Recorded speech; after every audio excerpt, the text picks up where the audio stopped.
This question is for Dr. Juan Valdez. For Dr. Juan Valdez, I'm David, and I appreciate your presentation regarding about giving the summary about dignity, sport, and diligence. But I think there has been also another trend over the past few years regarding about not only in terms of talking about that there has to be a blind watching leader, but including Christians would actually subscribe to the belief. So people would think that, oh, God caused evolution, so that would be macro or micro evolution. Do you have any other brief thoughts regarding about that? Do I have any thoughts about theistic evolution? Yeah, yes. Okay, yes, I absolutely have thoughts about theistic evolution. I believe that the argument that God uses evolution to create man is contrary to the scripture. I believe that when you read the scripture plainly, God has created man in a special creation, created it in his image. Jesus confirms that in Mark chapter 10 when he's speaking about divorce. And he says, like it was in the beginning, that God created man and woman, and the man will leave his father and mother and become one with his wife. Okay, all of that is confirming that what happened in Genesis 1 is a legitimate historical event. So when we posit that God used evolution, then we lose Adam, we lose Genesis, we lose everything that's there. In addition to that, it creates theological problems. One of the biggest theological problems it creates is that then you have, if evolution is how we got Adam, then there has been death, human death, before Adam's sin. So now we have to take into question God's challenge to Adam. If you eat from the tree, you will die. Well, even if he doesn't eat, he's going to die because he's the product of evolution. So now God is not making any sense. So that is just one of many problems with it. I know that there are fellow believers, and I have friends that are Christians that believe in theistic evolution. And I think I understand why they believe it. I think they believe it because they don't want to go against what modern science established as the answer to the question. And they want to try to harmonize the Bible and science. But I think that we have to give the Word of God priority. And science changes all the time. The Word of God doesn't change. So I want to err on the side of Scripture. And so that is my specific point of view on these things.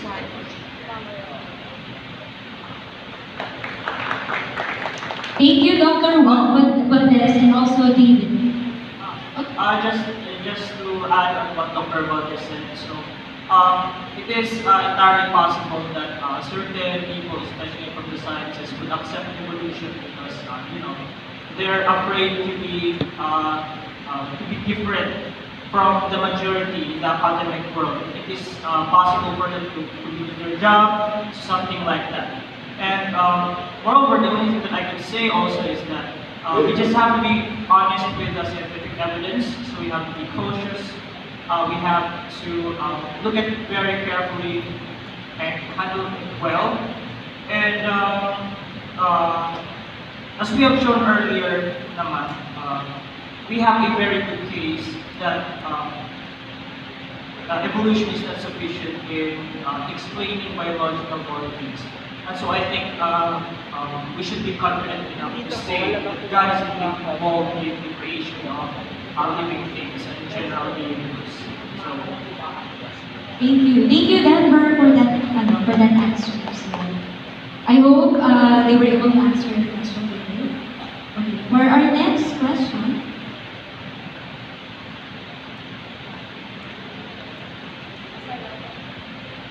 Okay, from Jennifer here.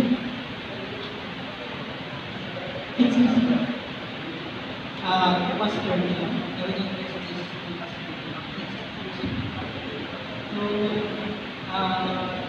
My question is about prophecy and gift of prophecy. So, is the gift of prophecy still present after Christ resurrection? And do you believe that prophets are still relevant after Christ's resurrection? Sorry.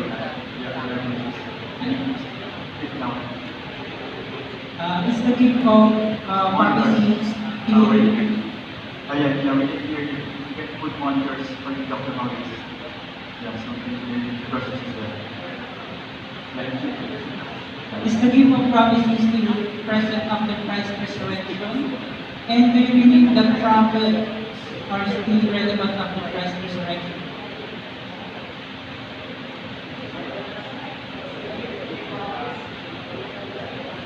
Tagalogin na. Prophecy. Ano po, yung ano po ba, yung prophecy is, ano ba, after nung Christ's resurrection is nag-exist pa po ba siya? Hindi yung mga prophets. After Christ's resurrection, yes, is nag-exist pa rin ba siya? I-exist pa rin po ba siya? So is the gift of prophecy still existing after Christ's resurrection? And do you still believe that the prophet is still relevant after Christ's resurrection? Well, of course, I don't think you're appealing to the spiritual gifts of prophecy because that would be controversial among churches, of course. But we're not, of course, we're not going that route, of course, because that is going, to connection. Because, we have different views regarding that.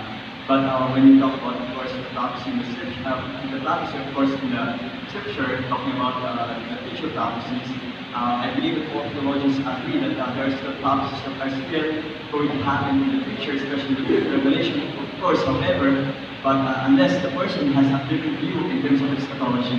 Okay, so you have to again understand that we have different views, because for other believers, when you talk about post-millennial or pre-millennial, they have their different views, of course, with regards to prophecy. But I believe that is really a good, healthy argument or discussion among believers.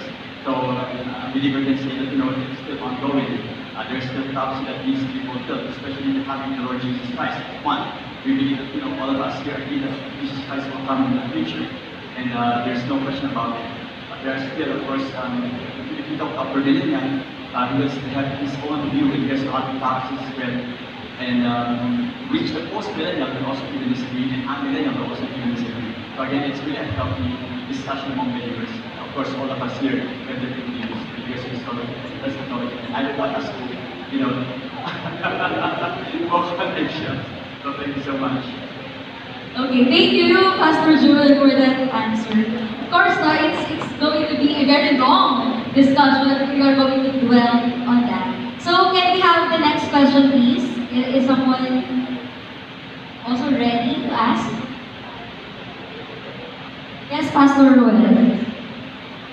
Okay, first and foremost, to all of us who are here, thank you for being in this conference. Praise God for that. So anyway, this question is for Dr. Bonifacius because there are sometimes, there is a time in the internet, especially Facebook, for someone who told me in a certain slogan that according to him, things are not evidence. Sounds like some sort of Carl statement. Claims are not evidence. Yeah. So if I were going to respond with a slogan to a certain skeptic, how can I respond to him? What was the last part? How can I respond to the said? How do you respond to someone who says that a claim is not evidence?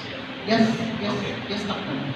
A claim is not evidence. An argument is what is constituted as an attempt to prove something. So, my first question to somebody is, what would you look for as evidence?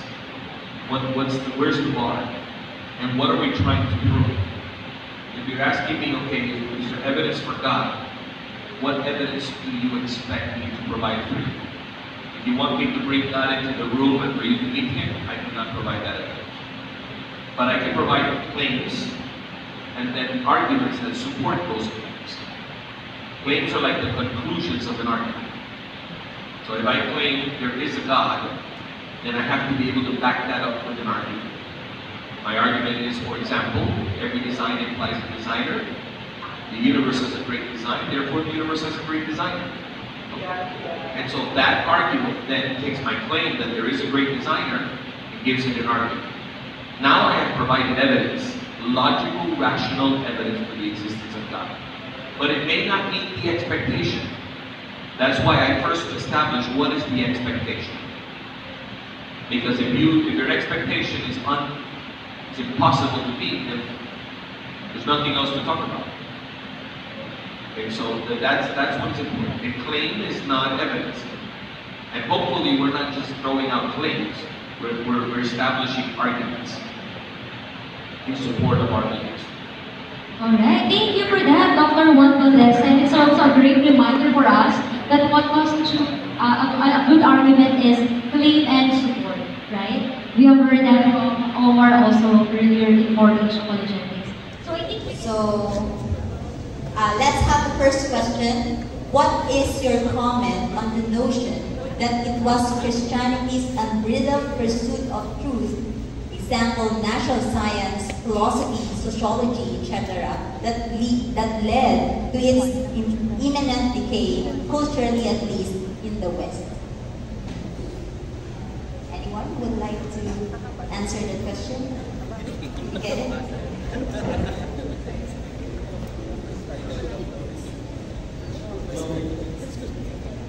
Alright, so as I have presented earlier, it was the Christians, right, that started the scientific revolution. But then later, I think that was during the Enlightenment, somewhere during the 18th century, where people rose such as, David Hume, Immanuel Kant, and others who have tried to downplay the contribution of scientists of the scientific revolution. They tried to say that we can only gain knowledge through science. Okay, so they were they have these anti-theistic ideas, right? But then again, there was this discovery, for example, during the 19th century by Charles Darwin on the origin of species. So it seems like at that time it strengthened the case for atheism, that the scientific advancement was going away from the path of theism. And then here comes the 20th and the 21st century. We have these new discoveries such as DNA, we have the Big Bang, we have the fine-tuning of the universe. And I think in the current times, we should be confident that scientific discoveries have strengthened even more the case for theism. So basically, historically speaking, from the start, Christianity started modern science. And at the same time, until the current times, we can see that the curiosity of Christians to know more regarding nature further strengthened their belief. So I don't think that the scientific advancements that we have today are against Christianity, but rather it supports us even more. Thank you, Brother Denver. So Brother Denver is a scientist, for your information. So, Brother Omar, are you going to also share some thoughts on that? Okay. So, I'll just add to what Denver answered. So, aside from science making the case for Christianity or the existence of God better, we should shift the burden of proof to those who accuse Christians that they are the cause of the devolution of science itself. Since if we look at the different people who talk about the origin of science, for example, Ben Shapiro, so he is a Jew, he said it's from the Judeo-Christian tradition where science came from. We can also see Richard Dawkins, so he is part of Team Christianity, even if he's an atheist. He acknowledges the contribution of Christianity to human civilization. Also, Ayane Hirsi Ali, who was also part of the New Atheism, but is now a Christian. So people who have different ideologies and thinking acknowledge that. So if they will say that, hey, we are the cause of the degrees of science, then they should show their evidence. So that's a direct challenge that I want to answer. And to add, Christianity has a good answer how science came to be. So for example, think of the doctrine of providence. So part of the doctrine of providence explains how specific objects act in a specific way based on their purpose. So for example, if I have a piece of paper, God designed the paper that if I put it in water, it will become wet. And if I try to burn it, of course chemical change will happen, it will no longer be a paper. Because that's how God designed them. But from a non-theistic framework, how can that happen? There is no explanation how the specific nature of a certain object will be predictable. So at least based on our doctrine, we have an account how science can work in the first place. But it's not something that is explained by atheism. So I think this shows us that, hey, our thinking actually is what helps in giving rise to science. All right, thank you so much, Brother Omar. So next one is for Brother Lim, Dr. Lim. If Paul's original or valid epistle to the Laodiceans was recovered, will there be 67 books of the Bible? Will the discovery of the epistle be a strong argument for postmodernism? Yeah, I think so. Actually, the letter to the Laodicean will be a valid document of Paul that merits the defense of Christianity against postmodernism. So, I believe that Paul structurally defined the defense, or at least the apologetics for postmodernism enough in Ephesians, Colossians, and Galatians. So even if it was discovered, if it is not, it won't pass the test of canonicity, the 66 books of the Bible, especially the 30th epistle of Paul, will be suffice enough to fight postmodernism. Thank you. John, you have a follow-up on that? If the book of Laodicea is found, would that be sufficient enough to be included on the canon after the 66? I didn't hear you. Oh, yeah, you didn't. So if the book of Laodicea that Paul wrote, the missing book of Laodicea, if it is found, so what if somebody found another book written by Paul? Would we consider it a canon and add it to the 66 books? Well, so it's a question of the canon. If we found a book that we think was attributable to Paul, would that be significant? Oh, it would fit into the category of New Testament Apocrypha. Those books that are valuable, but they're not canonical.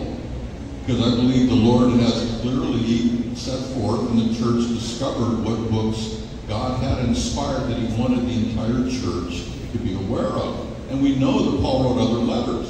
He wrote a letter to the Laodiceans. So we know that there are other letters that for whatever reason God in His purposes did not include in the canon, the authoritative books of the New Testament. And there are plenty of good books written by early Christians that are not in Scripture. And they're worth reading to find out what the early church actually did believe and how it confirms what we do have within the New Testament. So I remember I went to a seminar in which Bruce Metzger was teaching, and the question was raised, is the canon open? And he said, theoretically, yes, but practically no. Because otherwise you have to deal with Joseph Smith and Mormonism and some of these later revelations. And we've got enough that we need for faith and practice in our 27 books. And I'll tell this quick story. I used to be fascinated studying the so-called lost books of the Bible. So I showed one of these books to one of my professors at my seminary. His name was Charles Feinberg. He's a completed Jew, a brilliant man, And I go up to him and I say, Dr. Feiner, what about these so-called lost books of Moses? And he says, lost books of Moses? Lost books of Moses? I have enough trouble with the books of Moses we have without worrying about lost books of Moses, and walks away. And I'm sitting here looking like, okay, I get it. We have enough. God has given us what we need, and theoretically, yeah, we could discover that practically, no, it's not going to make any difference. Thank you.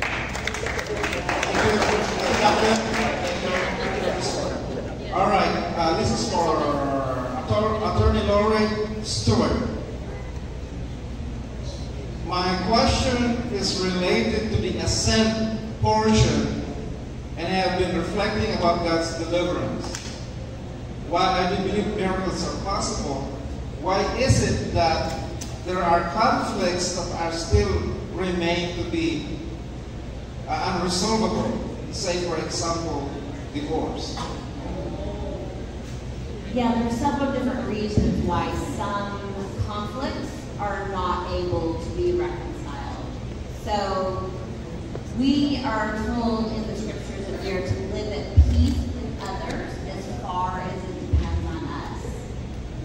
So we have free will, and one party might want to reconcile and the other party doesn't. We don't have control over other people. So we just need to be obedient with what God has called us to do, to try to live at peace and be obedient and try to reconcile. That's part of what our second curriculum was that I talked about in my last workshop. The Living Reconciled curriculum is all about those broken relationships that you can't seem to reconcile. How do you still live at peace? Because you still have the Prince of Peace dwelling in you. There is an inner peace of God that you can accomplish, regardless of whether you're able to reconcile that relationship on this side of eternity. So probably the short answer is free will. I would like to add to that, you can forgive yourself, and you can even forgive the other party. But that doesn't mean that you have to be revisiting that other party that has maybe broken that relationship. And so I think it all relies on the forgiveness part, that you are forgiving yourself and you can live in peace with yourself and your decision. Thank you, thank you. Pastor Maggie, let's start from you. Let's limit our answer to about a minute so we can get as much as we can, okay? Okay, how are we to relate to other Christian denominations, provided that the conflict tactics in discipleship do exist? Are these denominations fall under the same category in claiming to be the one true church?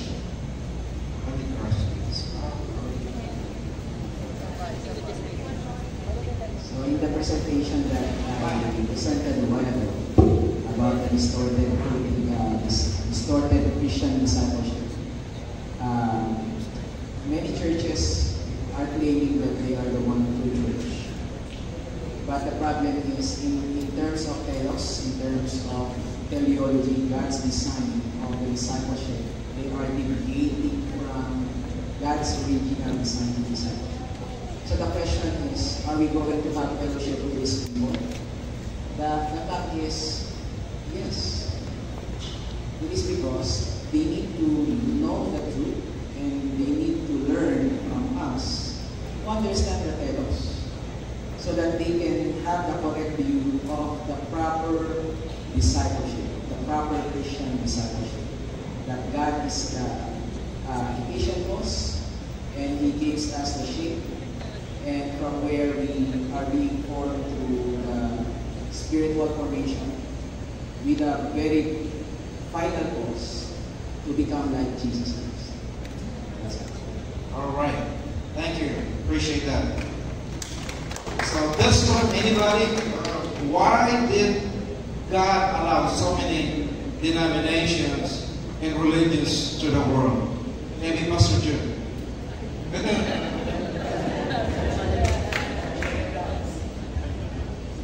You can the number of denominations, especially here in this world. There's a lot of denominations, hundreds of denominations that are there. But the thing is that even Jesus Christ, during the time of the apostles, they are actually praying that the believers should really work in unity and at the same time be united in their faith. And even the time of the Lord Jesus Christ and the apostles, they are really praying that there should be unity among the apostles. And we can really do it until the Lord Jesus Christ returns. So the thing is that, what can we work out in terms of the different denominations? As long as we are all in agreement with the major teaching, the essential doctrine of the Christian faith, which is of course with regards to the Orthodox doctrine, then we can really do things in unity. But at the same time, as I echo again, one of the church fathers who actually stated this, that in essential unity, in non-essential liberty, but in everything charity or love. We have to really agree to disagree agreeably in order for us to really work in unity. We can really force ourselves to really be one because it's really impossible unless, of course, the Lord Jesus Christ comes. But what we can really do is to show the world that we love one another. In fact, right here, we have different denominations. We are right now members of different churches, but we can actually be together and at the same time work together to strengthen you guys in terms of your faith. And we can really say that we agree that Jesus Christ is God, to become human. We agree that salvation is by grace through faith. We agree that Jesus Christ rose from the grave, and that's what's important for us. We can go home and even at the same time have our own different unessential doctrines to embrace it, and it's okay because after all, the final say with regards to the non-essential doctrine will be the Lord Jesus Christ Himself, as well as, of course, we study the Scripture, and at the same time we search the Scripture. And I agree with Dr. Stewart, Attorney Stewart, when he said, when I think this is when he actually stated about the Scripture that we have to really dig down deep in the Scripture, because one day we will be accountable to the Lord in terms of how we teach and how we preach the Scripture. And with that, then we leave it all to the Lord. So as long as, of course, we just preach out there and declare Jesus Christ, that's what's really important. That's my take on that. Thank you. All right. This question is for the handsomest guy in the conference. It's for me. I'm kidding. Yeah, answer it. Okay, the question is, there are two questions and I will find them. For chosen and free, God is sustaining our actions alone, as the scenario seems to be like that of the other religions, where they make the world and is impersonal. But we know that God is personal. How can we reconcile? The other question is on the same question, the same class that I taught. Pastor Ramon, does man have free will? Did we choose him to get saved, or did we choose him because we are saved? So this is a long debate among the Calvinists and the Armenians, that man is free is absolutely taught in the Bible. That man is predestined is absolutely taught in the Bible. So both are true. Now, are they contradiction? They do not violate the law of contradiction. Because they're not A and not A. One is an A, one is a B. So you're going to have to go to our logic class for that. Now, how can we reconcile them? So, for context, in my teaching, we can reconcile them because God is eternal. He is not bound by time. There's no past and future. He is all present. So we can reconcile them by that. Now, I guess the question is, if man does an evil thing, is God still in control? Let's say I steal a chicken. Okay, I steal a chicken. Now, it's my own free will to steal a chicken. Morally, I'm responsible, but isn't God still in control? Now, in our apologetics class, we make a distinction. There is a distinction between moral and metaphysical. So, we are moral beings given free will, and rationality. So rationality, we make a deliberation what is good and what is not good. And we make a choice. That's a moral choice. The moral choice, we are the efficient cause. We make that one. But as soon as I grab the chicken, I make morally to do that. My action, all the molecules in my body, in Him all things hold together. Meaning, we move and have our being so that our movements, even our existence is being sustained by God. To say otherwise, God is not powerful, it's more powerful. So our movements are controlled by God, but the moral action, the decision to do that, we are the efficient cause. God is the efficient cause of all the movements of the molecules. So both are true, but the category are different. One is moral, one is metaphysical. So if you want to learn more, enroll.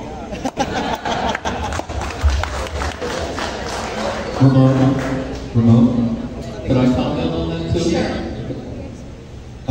I think because of the kind of environment that is here, we're apologists. So we want to articulate the most concise, biblically accurate answer that can possibly be forged. And we have all this history of 2,000 years of the scholars still debating this issue with no real resolution. Most of my career, I did some teaching as an adjunct professor at 3 seminaries. Most of my career, 40 years of it, has been in the context of the local church. And the average person, and that's who we're going to deal with for the most part, let's be real. And I'm not saying we don't become critical thinkers, I'm not saying that. But we need to have simple, and I don't mean pat, but simple answers that are biblical that will help the local person in our congregation. So what I used to say to when people would ask me where I stand on that issue, the Calvinism versus Arminian, I kind of sidestepped that. I said, I want you to picture with me a church building. And as you're approaching that building, over the crest of that, the lintel of the entranceway, it says, whosoever will call upon the name of the Lord will be saved. So that's that open invitation to all. Certain persons walk through, those that, and the analogy, those that believe in Jesus, that trust Him, that are truly born again, go into this church, this building. And then they happen to turn around and see along the lintel on the inside of the building, elect from the foundation of the world. So somehow, God in His infinite wisdom says the answer to your question, as you put it, was, is it this or this? And I would answer it, yes. That it's somehow both. Whosoever will call upon the name of the Lord will be saved, but elect from the foundation of the world. Amen. All right. Who are the members, this is in counter-apologetics, who are the members of the council that issued the creed and why people should believe or follow their decision? Or why should we believe them about the truth of Christ? What are the credentials to be part of the council? Who made the creed? So who did this presentation in counter-polls? Pastor Rex? So he's not here.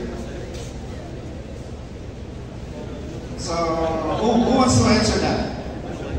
What is the authority of the council to make the creed?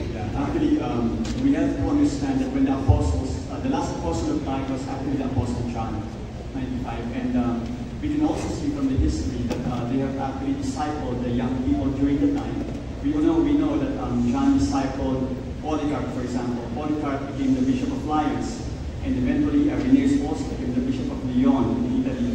And so they are the young people during the time that actually rose up to become bishops.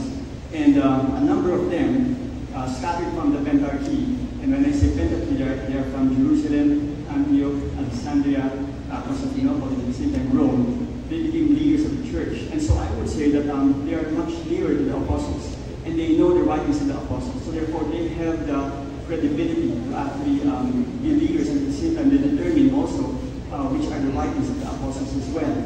And so between us and them, I would rather trust them than those people today who claim that they are the messengers, or sugo, as we call it here in the Philippines. So therefore, speaking of that, they are more credible than us, and they are also, I would say, trusted because they know the scripture so well. They gather together as a church, they form the creed, and they form the Nicene Creed, they form the Athanasian Creed, the Niceno-Constantinopolitan Creed, the Chalcedonian Creed, and the creeds that we actually, even recite even today. And so I would say that they are more credible than the people today, because they are much nearer to the apostles, and we are far away from the apostles. So that's where we are coming from, and they are also even faithful to the scripture as well, and we can see that. So if you want to know more about that, you're enrolled. Alright, next question. Would a Muslim recognize the authority of the Bible as claims from what Jesus said and what his followers said? So, would Muslims recognize the authority of the Bible? And I guess it's for you, John, and more than the prophet. And Muslims recognize the authority of the Bible, or are they recognizing it? Muslims should recognize the authority of the Bible based on what the Quran says and what Muhammad says. But today, the Muslim apologists are afraid to acknowledge what Muhammad says. I have a whole section on this in my book where I talk about how, based on what Muhammad said, Christians are supposed to follow the Gospels and Jews are supposed to follow the Torah. So somewhere along the lines there's a disconnect between what Muhammad actually taught, that the Bible was reliable, versus what the Muslim apologists, say today that somehow the Bible's been corrupted. But what they can't tell you is when was it corrupted, where was it corrupted, why was it corrupted, and who corrupted it. Other than that, it's a great story. But in essence, most Muslims are not theological Muslims. They are traditional Muslims who generation after generation after generation, they're part of the community. They're part of this Muslim community, and they go through their ritual. Now, a lot of Christians are the same way, or a lot of people who are raised nominally Catholic, they identify with the title, Catholic, Muslim, whatever. But if you ask them, what do you believe? They don't know. They go to the mosque, they pray, and Allah's God. So, in essence, if they go in deeper, they'll find the contradictions between what the sheikhs and the imams are telling them versus what Muhammad himself said. And check out my book if you want specific examples of that. But there are plenty where Muhammad specifically said that Christians are supposed to follow the gospel, and that the gospels in the 7th century were reliable, and as was the Old Testament at the time of Muhammad. So there's a disconnect between what Muhammad taught and what the Muslim apologists will try to tell you today. And that's for us to get that truth out to the poor Muslims who've been, in essence, deceived. All right, thank you. All right, for Brother Bedford. You mentioned that Richard Dawkins said his opposition to religion lies with religious people, Christians, satisfied with not understanding the world. Can you give us actual mindsets of Christians that may lead people to perceive what Dawkins said, and conversely the counter-argument to what he said about Christians according to the Bible? Okay, so with regards to what Dawkins said, and the Christians get satisfied with an understanding about the natural world, I think this is shown by anti-intellectualism in the church, and this false idea that again science is against religion. That is why, for instance, in my case, I am a biology major, right? I do research. And if you go with the Christians from a local church, for example, they won't appreciate it much. And some would even think that what you're doing as a researcher is against Christianity because they think it's against the Bible. So, so there's this false understanding within the church, and that is why we have to do apologetics and study history. So that is why also we have to apply to apologetics program. So that's from the side of Dawkins. That is probably why that's what he thought. But on the other side, he is wrong because again, the ones that started or that gave birth to modern science are themselves Christians. They are Christians from the far past, where they don't know much about the world, but then they were encouraged to know more about the world because of their Judeo-Christian presuppositions. Again, it includes the agency of nature, the intelligibility of nature, and the qualities of man. And also, as I have presented earlier, Robert Boyle, according to Robert Boyle, doing science is actually a practice of worship where you can even perform it during Sabbath or during Sunday. So that's actually also the view of the scientists nowadays. So if you hear, for example, from Saigar, Kuros, and other Christian apologists that are at the same time scientists, they do their science for the glory of God. And in fact, even in my own scientific interest, where I'm very interested in, similarities and the differences of animals, for example, I'm still very amazed when I look at the intricate structures of these different animals and how God would have created these things and how these processes work. It's still very amazing to me. So, I think our Christian assumptions, not assumptions, but the Christian truth actually encourages us more to know about the natural world. In that way, we'll be able to glorify God. Thank you. All right. For the Trinity, is God the Father, the Lord Jesus, the Son, Holy Spirit, Counselor, function as the roles or as deity? If it's function as role, does it mean that fatherhood, sonship, and counselor is incarnational?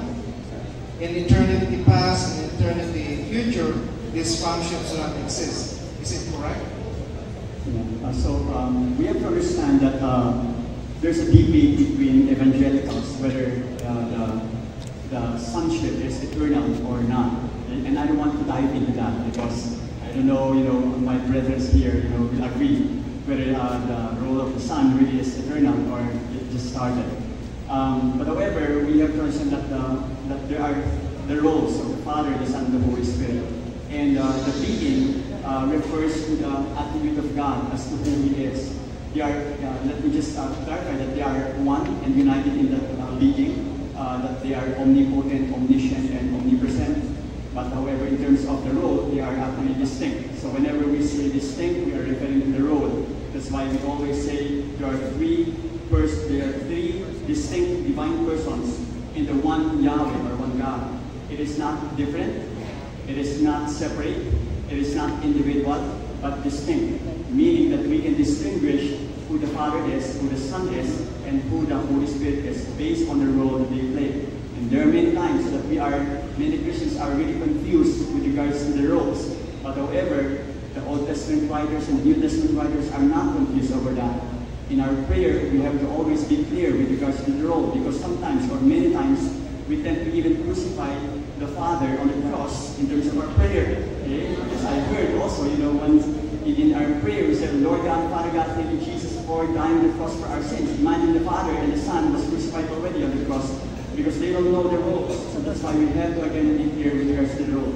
The role, I don't want to call it manifestation, but what they do must be clear. That's why in our prayer, I hope that we will really be clear in that sense, so that the people who will listen to us in terms of our prayer, in terms of our preaching, in terms of our exhortation, will be, of course, edified and at the same time be equipped to really understand that we worship the triune God. We don't worship a oneness God, but we worship a three-person in the one God. Okay, I hope that will be clear for us. Thank you. Thank you, thank you. For Marie, if I read the question, it's in Tagalog. I'll translate it. Where do we get the illness of depression and anxiety and other mental problems? How do you get it? Where do you get it? How we have anxiety and depression? How do we get depression? Well, that is probably one of the big wonderful questions of science and medical world. They have never really found what causes depression. There are no CT scans, there are no MRIs, there are no CAT scans that can be used to detect depression. Depression, I believe, what I have been studying, different sources, is coming from several different sectors of the person's background, the person's genetic makeup, the cultural mindset, previous experiences. Also, some folks are more prone to be melancholy. Some people are more prone to be excitable. And when you are putting all those factors together, you will have a formula that really doesn't have a one particular answer. So I really can't give you a definite answer for that because it is it's a very global problem. There are about 350 million people in the world that suffer from depression. And I am certain that if we interview those 350 million people, most of them have a different kind of symptoms and different kind of signs of the depression. The signs are usually the ones that your neighbor will notice that you are acting differently or you're doing things differently, where the symptoms are you cannot get out of bed in the morning or you are just feeling really lousy. So to answer that question, I don't think there really is a particular way of, except that you should seek a psychiatric treatment if you feel that that's what you are, that the depression is monopolizing your life. Appreciate that. Well, you have a degree on psychology, right? Do you have a, all right. Go on and then my wife. Okay, I can add to that. In terms of depression, there are certain points that could be considered, would be turning points, specific events that the person may be experiencing at present. So turning points such as death in the family, maybe divorce, relationship, that could cause depression. But there are certain studies right now that would show that current generation are experiencing depression. Like depression becomes a normal word. It's becoming normalized, like I'm depressed, when in fact it's just emotion, you know, that I'm sad. But right now, when they feel like these things and they check the internet, they check all the tick boxes, and then they self-diagnose, like Pastor mentioned, that they're depressed. So I think it's very important that those diagnoses are being diagnosed by the doctor. And I also feel that during the COVID took us a huge leap towards that direction, that there's an increase in depression because of all what happened during the COVID isolation and just loneliness, and I think people became more aware of human emotions. to add to that, to be due to grief, when you're grieving and you can get depressed. Also, inward anger can cause depression. Unforgiveness can cause depression. Relational, any losses can cause depression. And some of the boys here is joking about depression is out of there's a typhoon. Tropical depression. All right. That's typical voice from the apologetics. Including myself. Another question on science. As an educator, I cannot just abandon the information verified and made available to us through scientific method about theory of evolution by natural selection. How can this be reconciled with the scriptures if both is true? Science guys. Rodenberg. Okay, so that issue is actually very complicated. Even in my part as a biology major, I have been having shifting agreements with regards to the evidence, because on the one hand we have strong evidence indeed for evolution actually, especially the common ancestry part where all organisms are related to each other. So I can give a discussion regarding those evidence. Again, if you enroll to the project you will hear more. But there is a great amount of evidence regarding that one. However, the main issue with evolution is in regards to the mechanism. So I don't think we have a sufficient working mechanism on how the natural evolutionary process works. And so that is why we have intelligent design. Because intelligent design would say that certain features in biological organisms are best explained by an intelligent mind rather than an undirected process. And so I can also see that there are evidence that contradict or that does not go along with the predictions of evolution. Okay, that's why I'm quite torn in between. So with regards to scriptures, it's another field of study, especially with regards to Genesis, because again you have to understand the context. So it's like it's composed of two studies. So we have to study the context of the Genesis book, and you also have to study the scientific evidence and somehow find some reconciliation about it. So I think a lot of Christian apologists in the recent times are able to do that. You just have to look at the strengths and weaknesses. And I think we can agree to disagree with regards to our final decisions based on our honest evaluation of the evidence. So I don't think we have to fight regarding that issue. Dr. Francis is a medical doctor.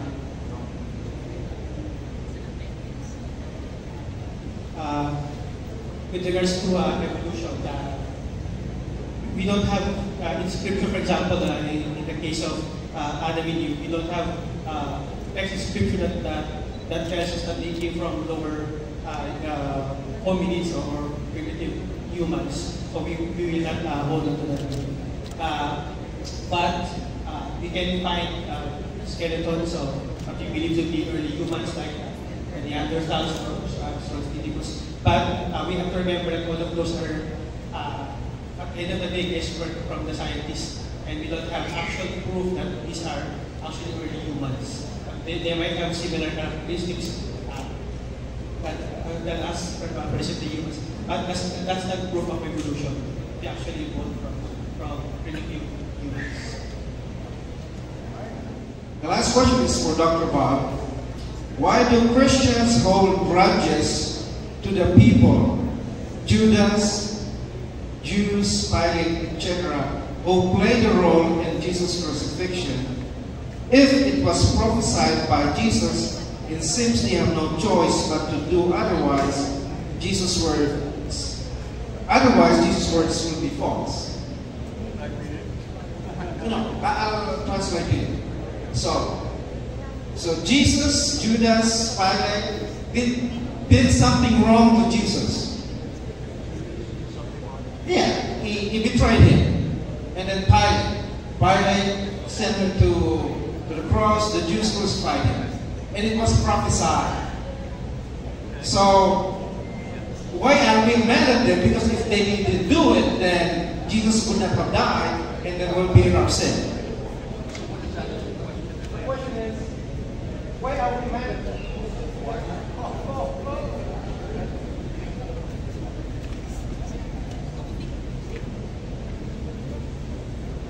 I'm not sure I'm mad at any of them.